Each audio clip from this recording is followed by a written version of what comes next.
తెలంగాణ వాదులందరూ కూడా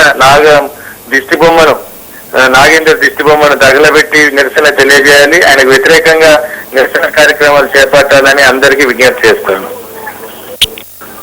లక్ష్మయ్య గారు.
మంత్రుల తీరుపై నిరసన తెలిపిన ప్రజలపై మంత్రి దానం దగ్గరుండి దాడి చేయించడంపై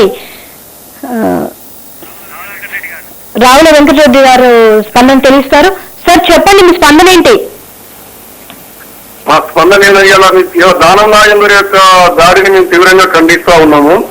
నాగేందర్ లాంటి మంత్రి, అదేవిధంగా ఈ హైదరాబాద్ లో ముఖేష్ లాంటి మంత్రి, ఈ ఇద్దరు మంత్రులు ఒక సీమాంధ్ర నాయకులకు తొత్తులుగా పనిచేసుకుంటూ తెలంగాణ ద్రోవులుగా ఇలా మిగిలిపోతారు. ఎందుకంటే వీళ్ళు గతంలో కూడా మా న్యాయవాదుల పైన కూడా దాడి చేయడం జరిగింది.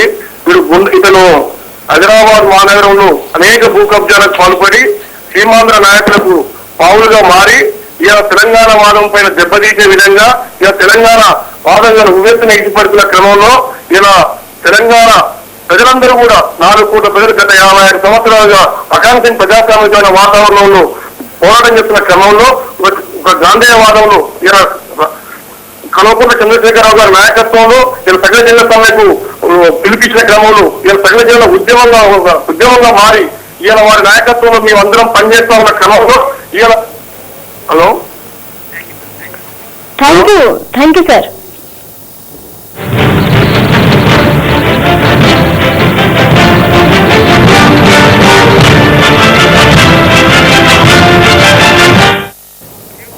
ఇవి బులెటిన్ విశేషాలు. Stay with us.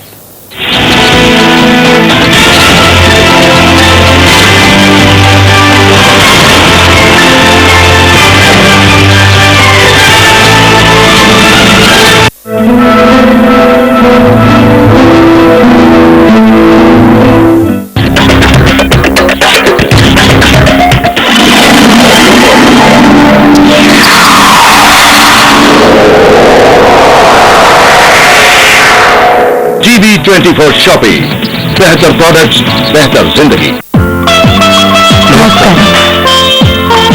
ఈ లోకంలో అన్ని పనులు డబ్బుతోనే జరుగుతాయి. డబ్బుంటే అన్నీ ఉన్నట్టే.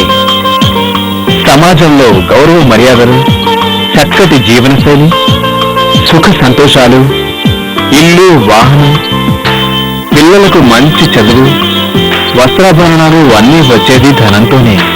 ఇంకా చెప్పాలంటే మానసిక శాంతికి ఆధారం కూడా ధనమే.